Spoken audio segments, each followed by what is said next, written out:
Good morning, everybody. We are here. This is Intellectual Medicine. Thank you for tuning in. I'm Dr. Steve Petteruti, here along with Shannon on WPRO, the voice of Southern New England, your place for thinking people. We call upon you every week to put your own intellectual efforts into contemplating the path of life that you want to walk. So today, we're going to talk about the core issues, which are lifespan and youth span, and what's the difference, and do they travel together? We're going to talk a little bit about progesterone. I think it's a misunderstood hormone for both men and women. So we're going to highlight that. And after that, folks, I'm out of ideas. So I need some help here. I really, I didn't prepare as well for this show today. And you know why? It's a very special day because it is my and Shannon's anniversary. Happy anniversary, Shan. Oh, thanks. Yep, it's 6 years of bliss.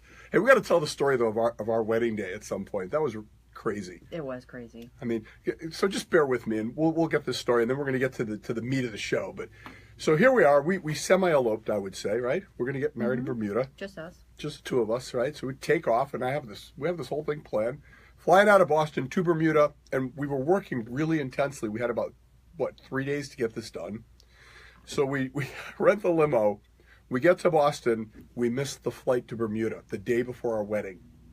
So I said, no problem, we'll get the next flight. He said, I'm sorry, sir, that's the only flight to Bermuda. Shannon's in tears. I'm panicked. We've already paid for the wedding. It's going to happen with or without us. We hop a flight to New York, LaGuardia. They don't have any planes going to Bermuda. We grab a cab over to Kennedy. We grab the last flight out of Kennedy to Bermuda. Looks like we're going to make it, right? It's in the evening. We're on the plane. It's backing out of this little stand there. And we're going to make it. We're going to get to Bermuda in time. The lady behind us has a stroke. They stop the plane, freeze it on the tarmac, and remember that scene? Oh, I remember. I was hitting you. Do something. What I wanted was to help her get off the plane fast. I know. And then that other guy is kind of this, can I call him like a bit of a dork? I mean, no. Okay, well, I don't know. He volunteered, but he said, we need to get an IV started. I said, no, we need to get her off the plane fast. Number one, I was thinking about her well-being. The only thing you can do, folks, if you perceive yourself to be having a stroke, call 911. Do not drive yourself to the hospital. Do not have your friend or neighbor or loved one take you there. This is equivalent of a heart attack, and the best thing you can do is get there fast. They call that the golden hour, right, Shan? That 1 hour window. Those brain cells are in jeopardy. We'll be talking about brain cells later. So anyhow, she got off the plane quickly, but there's an FAA regulation that a passenger cannot be separated from their luggage, so we had to wait 2 hours while they looked for her luggage. We land in Bermuda. It's past midnight. Shannon is starving. Now, she's a gluten-free vegetarian, so we pull in, and we had called ahead to have them get a little basket of food for us upon our arrival. Yeah, it was lunch meats and crackers. That was like an antibiotic. That's right. Little salami, turkey, ham. It was very nice. It was thoughtful, Couldn't but eat any of it. It's swing and miss. So I found the one guy who was there. I said, George, we need food. He said, I don't know, sir. The kitchen is closed. I said, George, you're the only guy here. I know you have a key. We are opening up that kitchen, and we're gonna raid that icebox.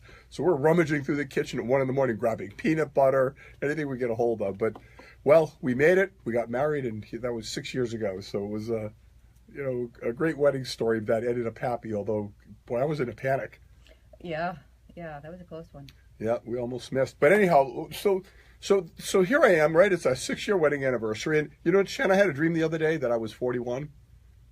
It was cool. The bad part was I woke up 58. It didn't work. So we're all about extending lifespan, and I get this a lot. Well, I don't know if I want to live that old. Of course you do, folks. How many of you feeling good right now would want another year? Well, it can happen. There's mounting evidence that the human lifespan has the potential to extend far beyond our current perceptions. Now, you can go to the government website. Now, if you could predict within a month or so when you would die, would you be interested in that?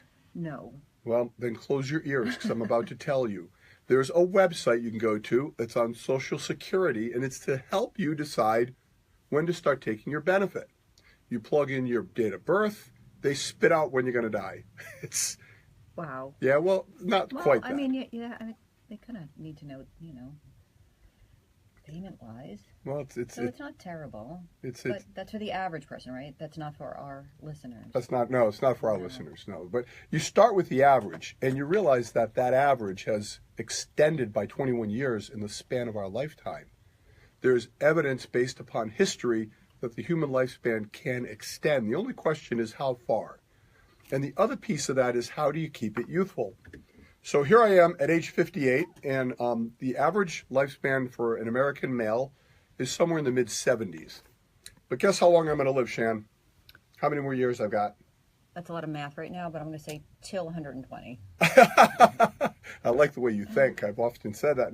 Well, according to Social Security, I've got 24.7 more years. Oof. Yeah, it's brief, huh? Yikes.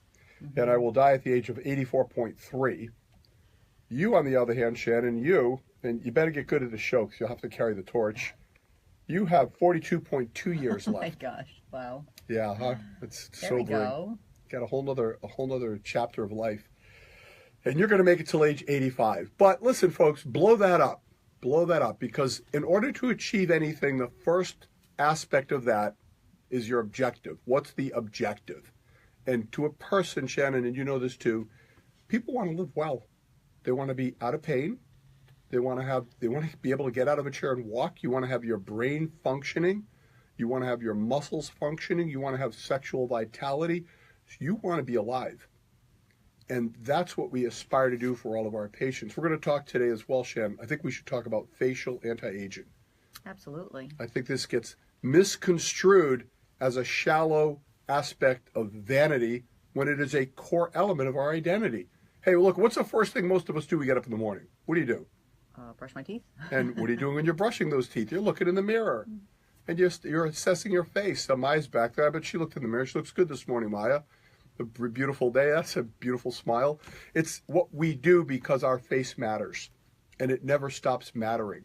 And there's always things we can do to preserve its youthful vitality.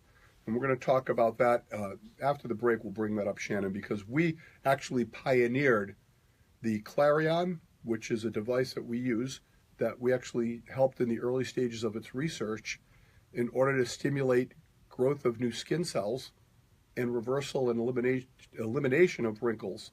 And people think that is a matter of shallow vanity, and it is not. It's a core element of your health, both mental and physical. Your skin is part of your immune system, and keeping it young is part of your joie de vivre, right? Your joy in living. And so we'll circle back to that. And then I want to talk about a patient of ours who had prostate cancer 21 years ago. And you know what he did to treat it, Shan? Oh, did they have like books and lists for it?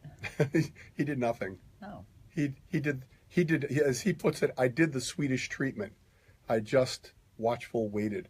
And he had to rear up against vigorous advice from his doctor. And we're going to talk about that encounter and how you can learn from it. And then we're going to talk about progesterone. And yes, we have to talk about what's happening in Washington with healthcare insurance. I'm Dr. Petteruti. This is Intellectual Medicine. We'll see you after the break. What? Not good?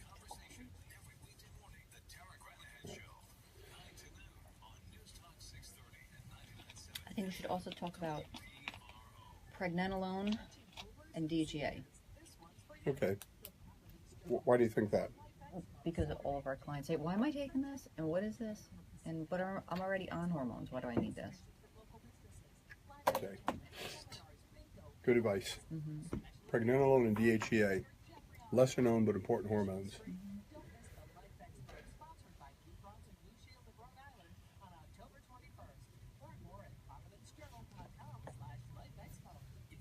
Yes, I'll talk about that guy.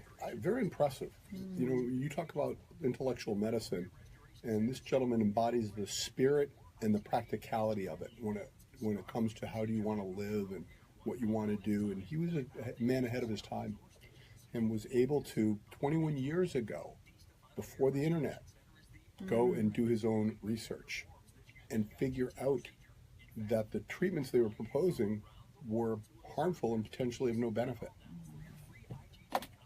We see that all the time.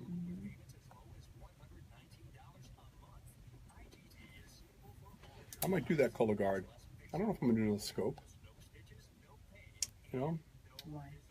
Well, it's invasive. They had a study showing that when you get anesthesia, they have some people that don't want to be conscious during the procedure. Increases rates of pneumonia, complications. Oh, yeah. It's Well, the results on it were so high. for the color guard. Yeah. Well, and it's non-invasive. It's easy to Right. do. That's what I mean. Uh, And then I think you'll feel good if it comes back and says you need to go. and you could do that every year, Oh, right. right? It's and we don't know what's better. Is it better to do a colonoscope every 5 or 10 years or a color guard every year? Mm-hmm. And I wonder, does it pick up other cancers besides the adenocarcinomas? We need to do some research on that a little bit. So exciting. Looking forward to tonight. Get to go away to what people want to know. They want to know about our anniversary, Shannon. Oh, I'm sure they're dying to know. They do. They want to know that that we're not all work all the time. Just most of the time. That's most of it. Most of the time. It's Saturday morning. We're at work. We are. It's fun work, but we're at work. When we were young, we were asked, what do you want to be when you grow up? As we get older, our passions are clearer and we start to plan the life we want to live. Yeah, this is a little bit of a drizzly day out there, but I don't mind it. It's good for the lawn. Yep. Still can put the sprinklers on a little bit. Yeah, it's good though. It's overcast. Yeah, we planted a new lawn, so we're looking for it to grow. That's a grass seed, the whole 9 yards. It strange how we all fell into this tradition of growing grass on our lawns. I don't know why. Because they imported it from England, where it rains all the time. It's a cool island, and you come to a relatively arid and hot area like New England. So we want to be little Englishmen, right? We're all Anglophiles deep down. I mean, I'm Italian American, but really, I wish like my forefathers came over here on the Mayflower. That's just, we'll call it Anglo envy. Right? You got a little Anglo envy going on. And my forefathers were peasants in Italy. There's like people who do that research. Well, we found out that our forefathers were. Oh, we're back to work, guys.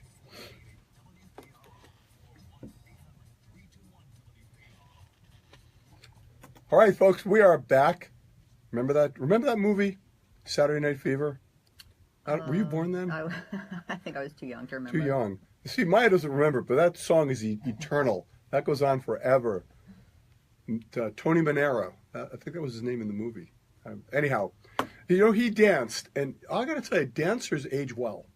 They stay physically active, and it gives them social connection. I have a guy in the practice, he's in his mid-80s, and he goes to dance all the time, and I got to tell you, he is a hot commodity. Guys, listen, take care of yourselves, because the odds tilt in our favor as we get older. Women live longer, so if you take good care of yourself, you're going to be numerically in a good position. But let's talk about this gentleman. Let's call him Fred. Fred is a patient in my practice, folks, and he embodies the spirit and the intellect of what we do, intellectual medicine. Now imagine this, it's 21 years ago, no internet really to do your own research. And this gentleman is at that point in his early 50s. And the doctor tells him, I am sorry, sir, you have prostate cancer. And he pauses and thinks, that's not good news. And the next thing he said is, we have to arrange to have your prostate surgically removed. Now this gentleman feels great at the time, and he happens to be a little bit smarter than the average bear. So he takes a time out and he does his own research. Again, 21 years ago, you're not clicking Google, you're literally going to the library, plowing through books. And he said to me, doctor, I did my research and I realized that the treatment they were offering me had the potential to leave me incontinent and impotent, and that's not how I want to live. Furthermore, he said, I didn't see the treatment as being proven of benefit. So we went back to the doctor, Shannon, and he said, I've decided not to go forward with the treatment. The doctor was red in the face. That's suicide, he said to him. You're going to die. Imagine a doctor saying that to you with a choice that you'd made. I think more often than not they do. I think we've heard that from a lot of our clients. Well, and folks, it's not that doctors are lacking empathy. It's just that they have strong opinions that have been built upon their experience. So if you're a doctor who treats prostate cancer, you have seen people die from prostate cancer. And your value system shifts to the point where you just don't want them to die from that disease. Nevertheless, he was failing to process Fred's desires and wishes. And he looked at me and said, you know, Doc, if I had to live that way, I don't know that I'd want to be around. If I had to give up my virility, if I had to give up my urinary control and walk around in a diaper or, absorbent pad, that scared him. So he opted out. I saw him the other day. Boy, he looks great. 21 years old. Not a trace of symptom from his cancer. How old is he? He is now in his early 70s. In his early 70s. And you know what he's worried about, though? He's worried about his 51-year-old girlfriend, that she can't quite keep up with him. Folks, if the take-home message here is you get to choose how you want to live. Just because a treatment has the potential to avoid one consequence, and in this case, had our patient gone forward with the surgery, statistically, it would diminish the probability that prostate cancer would manifest itself within his lifetime. But that was less important to him than the quality that he would preserve. Now, we have another patient, calling guest periodically, calls in from the Midwest, and he's now been 10 years, now 11 years with his prostate cancer, and he has been progressively observing its path. That is, not doing any active treatment. Now, if you choose to get it treated, it's not a wrong decision. It is a personal one. You need to reflect upon it and consider multiple alternatives. And some of those alternatives include diminishing your personal risk factors. And how do you do that? Well, we know that prostate cancer is a greater risk of progression whenever there's inflammatory components in your body, those cytokines that your body creates when you're stressed as you get older, with excess adiposity. So you need to get your weight down to its best level, and that's what this patient has done.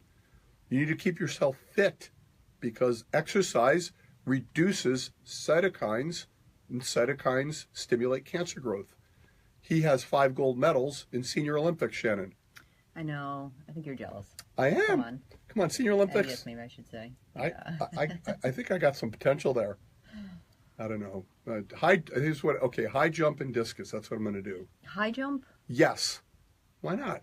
I'm going to video you. You should play some basketball. I'm gonna video you. Maybe. You're mocking my vertical lift. I say discus. I could fall. You get to my age, you don't have to really jump. You just have to fall gracefully. Oh man. But anyhow, so the things that we advocate for are those lifestyle enhancing elements. And those have to do with choosing how you want to live. I don't want people putting immunizations in me unless I choose to have them. In the absence of a public threat from an aerosolized spread of infectious disease, I'm not too keen on it. Although they do have an immunization for Ebola that they are testing now, and it's looking quite favorable. I don't intend to get it because I don't see myself at risk for Ebola. But if I were going on an African mission, might consider that. I just like the notion of freedom, people. I like the notion of freedom in choosing what you want to do and how you want to live. And part of that includes, we talked, keeping your face young. My gentleman in his early 70s, got a good-looking face, and he does some facial anti-aging. So let's highlight that for a couple of minutes here, and when we come back after that, we're going to talk about progesterone, and we're going to talk about what's happening in Washington and how you can help protect yourself.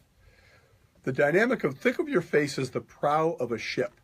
Every day it gets blasted with wind, with sun, and in some cases with harsh detergents that we put on our face. We're not really coached in how to maintain it, and yet it's important to us. A youthful face can correlate into better business prospects if you're in that field, and that's been shown in studies. So in Rhode Island, we're very fortunate because not only do you have us folks at Intellectual Medicine, but you have some of the most skilled colleagues in the world in regard to things like hair restoration and plastic surgery, and they're right here in our backyard, and that's a cool thing. But on a fundamental level, you can do things for your face. I recommend the Clarion to just about all of my patients.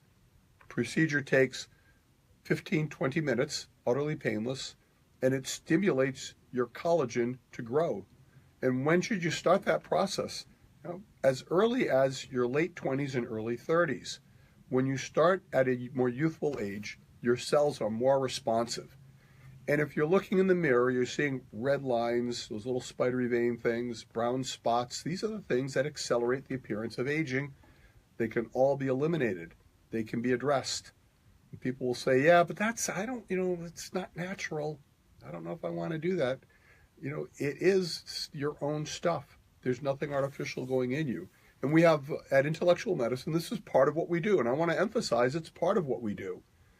When we can do everything, we don't have to do anything. And the consultative process is perhaps the most critical element of all this. So people sometimes ask me, gee, I didn't realize you're a real doctor. I thought you were just a radio guy. No. They do, yeah. They just think I'm a radio celebrity. Oh, funny. But, every day we go to work and we see patients. And we see them in a number of different venues. We see them for consultations. Gee, doctor, let's talk about this. I'd say there are two areas that we really emphasize. One of them is what we call primary care anti-aging. When we integrate primary care into the anti-aging hormone replacement life-extending platform. And the other one is solving difficult problems. Conventional medicine has taken you to the end of the road and hasn't given you a satisfactory answer. And that's why we exist, to help people in those tough spots. It is our belief, based upon our experience and our research, that every human being should be on hormones at some span in their life. And I'll say for women, it's by no later than age 50, perhaps as early as late 30s. And for men, it's no later than age 60. You either will go on hormones or you'll suffer the consequence. This is complicated and nuanced medicine. It's not something that you can just fire and forget. Pregnenolone and DHEA are two key hormones that get neglected and overlooked. The DHEA is one of the most abundant hormones in your body, and you make less of it as you get older. And with that, your energy tends to wane. That can be replaced. It can be measured so you can know what you're doing. Pregnenolone is a precursor hormone. That is, your body uses cholesterol and pregnenolone to make the bulk of its hormones. And there are many of them beyond testosterone, progesterone, estrogen. So you've got to have those, and that supports your face as well. So we work on facial anti-aging as part of that whole package, from the inside out and from the outside in. And progesterone, we're going to talk about that after the break, and about the Obama-Trump healthcare and what you can do to protect yourself. But prior to that, we've got Doug Lizette in the news station, and from Revolution Soft Wash News, we're going to have them wash our house, Shan, soft wash. All right, Doug, what's happening out there? After the lawn goes in. 2 years ago, they never got it from Barack Obama. Now that Trump has directed Congress to make the attack more stringent, they will get their way, but the GOP is finding it won't be easy. Republicans will have to win over skeptical Democrats and key allies in Europe. Republican leaders also may face resistance from members of their own party as they try to rework that Iran nuclear agreement. Massachusetts tells mothers it's legal to leave a baby at a safe haven like a hospital, but they didn't mean leave the baby in the parking lot. A nurse with the UMass Hospital in Leominster found a baby abandoned in the parking lot inside a box. The infant was taken inside in stable condition. Just to be clear, you won't be arrested if you drop your baby off with someone at Firehouse Police Station or hospital in Massachusetts. You could drop a baby off? It's always been like that. Really? Yeah. Can it drop off a 15-year-old? With cash? We'll give him cash. Cash? It makes sense. Right? I mean, if you could do a baby. No, I love all my kids. All of our kids. In WPRO Sports, the Astros beat the Yankees 2-1 last Poor night. not poor Weinstein, this Weinstein guy, huh? What a horrible human being he seemed to be. He's a guy who was like, are you up to date with that story, Shan?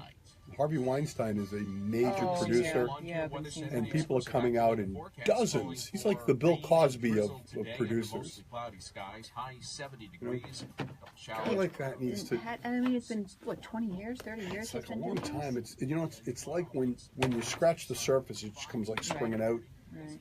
and he's like an ongoing kind of serial. What happens? They get that sense of immunity. You know, I'm too important. I'm too big. I've got power. Right. I can manipulate it, and it becomes kind of a turn on for them to just impose Kind of themselves. like Cosby. Yes, Yeah. same dynamic. So, you know, here's okay. I'm going to be his PR man. Leave the country and go to an orphanage in like Calcutta. Not that Calcutta doesn't exist anymore. In some horrible third world place and just suffer for the next 10 years. You can't go to some Beverly Hills rehab center for 4 weeks and come out and tell everybody you're a changed man. As you get massages and eat caviar, Right. and they talk to you about your horrible childhood. That doesn't quite instill enlightenment. No. I want him to go to like Tibet and like Right. live in a monk village for 10 years. He'll come back changed. Yeah, you know, and maybe that becomes something that propels you to a better place. But before that, he needs to come see us. The dude needs another 30 years, you know, to really make up for all this mess. He needs a long lifespan in front of him. Maybe I should send him a note, see if we can help him. I think we should. Any race events coming out there? Yeah. No, we're getting great feedback on is the All-Star drip. People are using that drip and noticing that they're having better performances the next day. There are October Cox races, a couple of them. We should talk about that. Yeah, because I'd love to try that on some athletes like we've talked about, the basketball players who are traveling and they come back with you'll hear the coach say sometimes they didn't have legs today because they were drained by virtue of the travel and the You flight. could drip them before the game. Yeah, I'd drip them the day before Right. and see if it carries over, or you could even drip them that morning. That'd be cool. Maybe we should Call PC. call Coach Cooley, see what we could do for him. Did you hear where the Alabama football coach made fun of URI? Really? Yeah, he's down there in Come on, we're Alabama, Rhode Island. and he's picking on Rhode Island. Really? He was talking about the relative programs. He said at Alabama we have 100,000 people in the stadium. You know, this is a big deal. He goes, at Rhode Island, would they have a picnic after the game? Probably, yes, at the beach. Okay. And you know what? And I'll bet you our picnic is more fun than your drunken pre-game brawl. It's not even like apples and bananas or whatever they call it. That's not even, you know. It's different value systems. You know, in New England, we like football, Right, but these kids are in college. We expect them to go to class. We expect them to study. I think it's just the South. It's totally different. big time college football is so distorted. These I don't kids know how are they go to school or class at all. Ever. well, you know, it alters their perception of self and it alters their value system in a way that is not always for the best. I told you when I was started my college career out at Division I school, and I came late to practice one day, and the coach said, "Where you been?" I said, "Coach, I had chem lab." I said, "Chem lab?" I said, "Yeah, you know, I'm pre-med, and you guys said academics first, and I had chem lab." He said, "Why don't you go pre-law?" He was serious. "Why don't you go pre-law?" That led me to transfer. So in our first week there, they got all the freshmen together, and the dean came in and he talked to us about the importance of academics, and that academics always came first, etc. The dean left the room, and in came our assistant football coach. He said, "Everything that guy just told you is all bullshit." He said before you get your schedule, you come see me.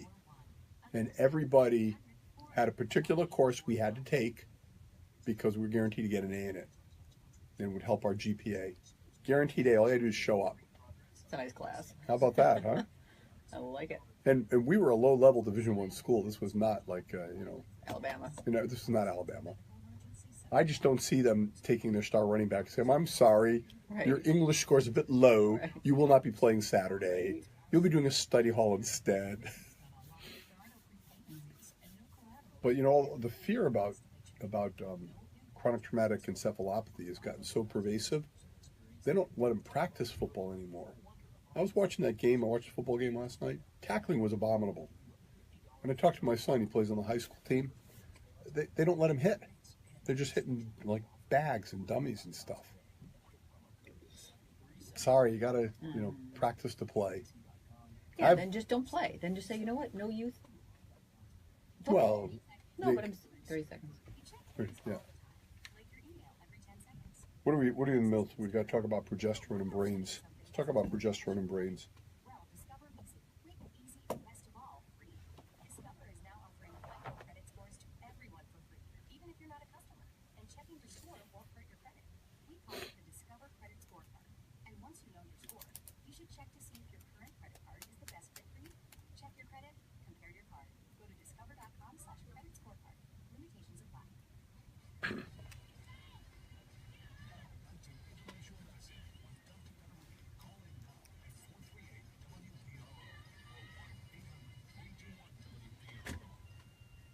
Hey, gang, we are back. We were just talking off air. Did you guys hear where the coach from Alabama, the football coach from Alabama, was making fun of University of Rhode Island football? He was mocking us.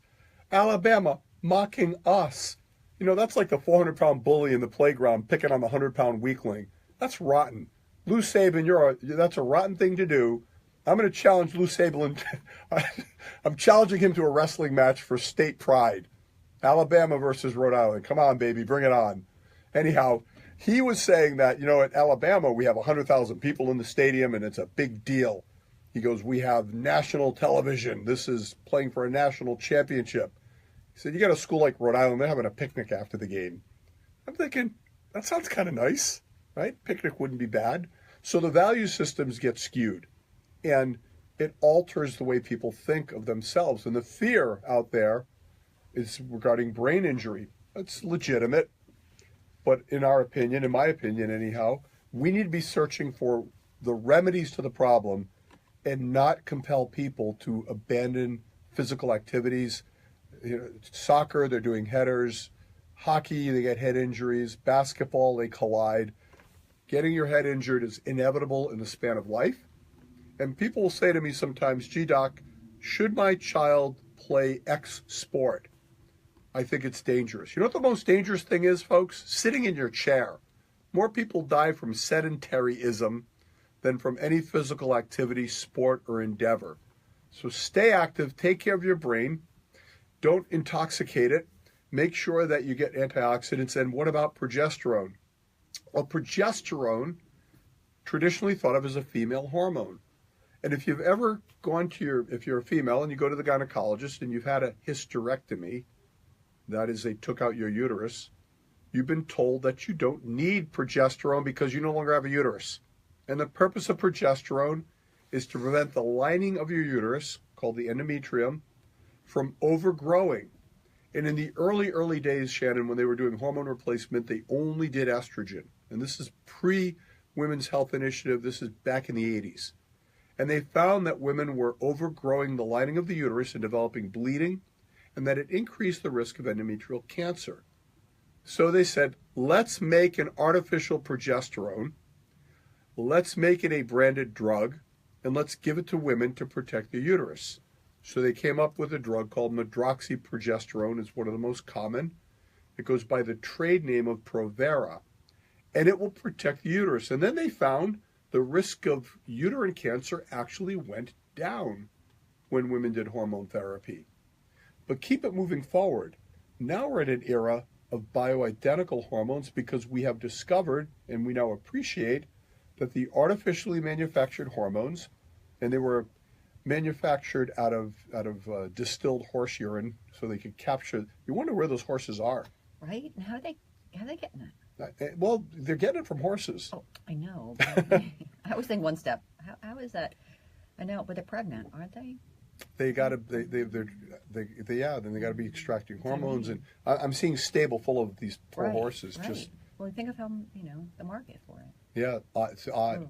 So here you go, taking these artificial hormones, and I often hear when I place a woman on bioidentical hormones, we just about always put progesterone in the mix. And they'll go to visit their gynecologist and come back and say, they didn't understand why I'm on progesterone. I don't have a uterus. Well, guess what, folks? There are and men, tune in because this is relevant for you as well. There are progesterone receptors throughout your entire body. They're in your brain, they're in your bones, they're in your organs. And we don't fully appreciate the range of benefit and importance progesterone can have. But we do know some clear elements about it. One, progesterone is critical for brain health. It stimulates brain cell development. You literally can make more brain cells with proper progesterone supplementation. Better cell reproduction in the brain.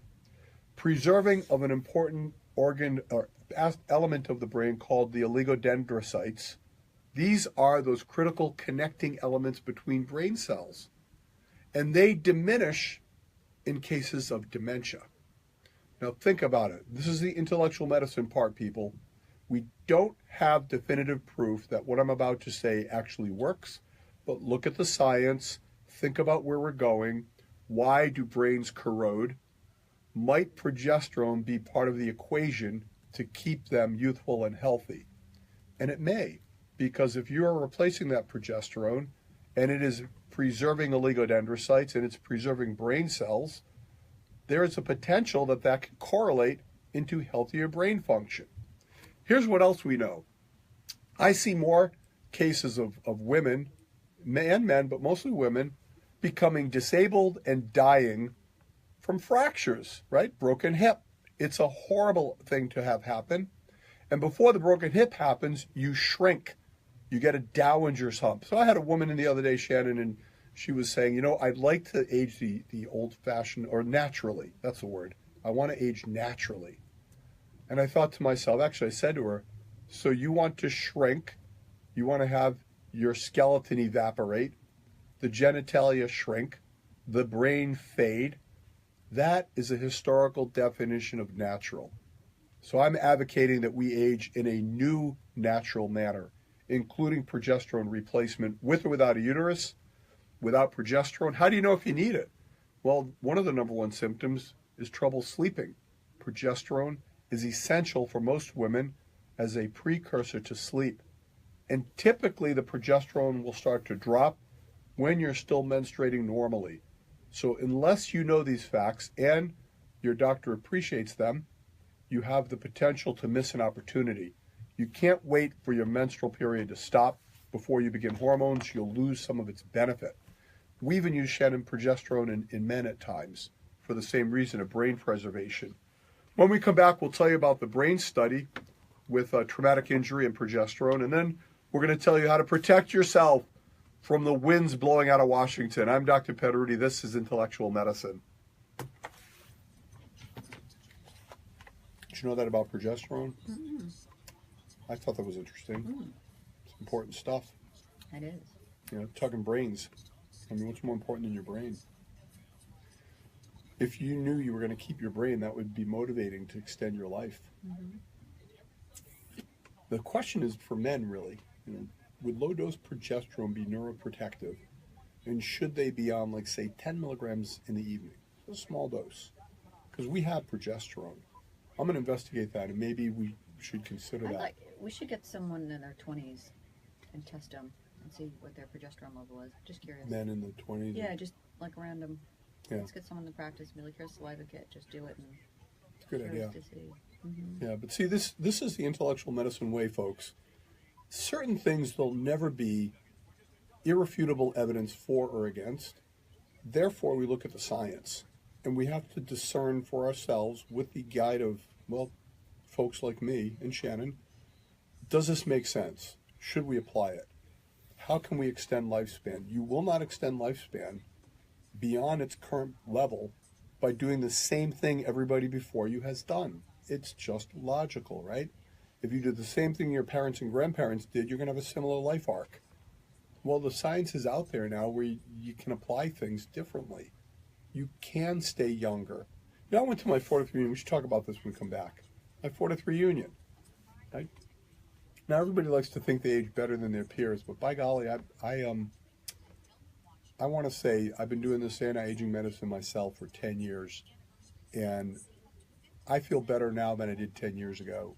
I hear that a lot from our patients as well. The idea that they are just gradually separating themselves from their peers. Really, there are two kinds of people in the world, those that are doing anti-aging medicine and those who will wish they had. Because one day you're sitting around the table and all of a sudden you look at this one person and go, what happened to you? How come you're not like us? You know, you're kind of an outlier. So you want to be an outlier. You want to be that rare individual because it's going to take 20 years for the rest of the world to catch up with us. Change happens slowly. People resist anything new. And unless you're part of that intellectual avant-garde, you'll be sucked back into the same plateau as everybody else. And that's okay if that's the choice you make. It's not okay if you do it passively. That is, not in bothering to gather the information to make an informed choice. Yeah, I think 100's. I expect to go beyond. I think I'll be sitting in this chair when I'm 100, still talking about this stuff. Right? Maybe not this exact chair. I'm gonna outlive the chair. Damn it! I'll get a new chair. Yeah, it's important to outlive your appliances. So we're going to talk a little bit about, the problem in Washington is everybody waits for Washington to solve their problem, and it ain't happening. Washington will not ever pay for anti-aging therapy. No. Never. No. Oh, the informed inside the Beltway will practice it, Right. but they're not going to pay for yours. No. And we get that kind of feedback because people say, why don't you take insurance there? It's because we surrender freedom. Mm-hmm. We keep our anti-aging medicine within reach of the middle class. It's our objective to be available and not to be financially in the stratosphere. Anti-aging medicine started really in the East and West Coast in niches in the wealthy urban centers where people would pay thousands per month to receive hormones and other therapy. We've stripped that down and made it available to you and to me. I couldn't afford thousands a month. I'm just a humble primary care doctor. Remember those ones? It was like $10,000 a year. Yeah. Like once. Yep. You go there, it's like to walk through the door was $10,000-$15,000 for the assessment. Call in now at 438-WPRO or 1-800-321-WPRO. Hey everybody, I am back. It's Dr. Petteruti. This is Intellectual Medicine, and we were just talking about the importance of progesterone for women and perhaps even for men. When things are preserving of brain cells, we have to consider how it may fit into our life. Antioxidants, critical for brain cells. How about getting the heavy metals out of you? Critical for brain cells. So Shannon, you and I were just talking about the whole philosophy and concept of life extension and anti-aging medicine. This was born out of the urban centers of the super rich. And I can remember early in our study of the field, to walk into an anti-aging center would cost $10,000, $15,000. For a visit, for one visit. Just to get that big Initial, assessment, right. A lot of bells and whistles. And remember we were looking at that, and this is years and years ago, and I've always been very analytical, and we broke it down, you and I, and we would talk about it. We said, you know what? There is a core of value here and a lot of smoke and mirrors. And we can boil this down to its core elements, and we can bring it within reach of middle-class America, and we can deliver it to Warwick, Rhode Island. And everybody told us we were nuts. They told us that, folks, because they thought you weren't capable of processing what we have to offer. Now, we sometimes get asked, why don't we take insurance? Freedom, in a word, intellectual freedom. Now, we do use your insurance for things like lab studies and more expensive imaging. But if you want anti-aging, it's there for you. You have to want it. It's not going to come out of Washington. Insurance will never pay for this. It becomes a personal lifestyle choice. So we have different ways where you can contemplate the role of this for you. The simplest one, and I think everybody should avail themselves of a thoughtful consultation if you have any inkling about this, where we could sit down in the office and talk about it. We have now the analytical percent body fat appointment people can have. Isn't that right, Shan? It is. So if they would just want to kind of get an overall sense of where they are, they can come in, do our body analysis. We can tell them their percentage of muscle, percentage of fat, and then they get a half hour to sit down and talk with you or myself about kind of where they are. And so we talk about that as a core element of life extension. That is, percent body fat for women above 30 and for men above 20 is problematic. And you can't appreciate that just by standing on the scale. I've had women who have a normal body mass index, but their percent body fat is 45 because they've atrophied muscle so desperately. The same thing for men. You know, they say, I'm the same weight I was in high school, but their body shape has changed. The other thing we talk about a lot, vascular anti-aging, keeping your arteries young. It's not enough to know your blood pressure and your cholesterol. That's 1990s medicine. Intellectual medicine advocates looking directly at the arteries.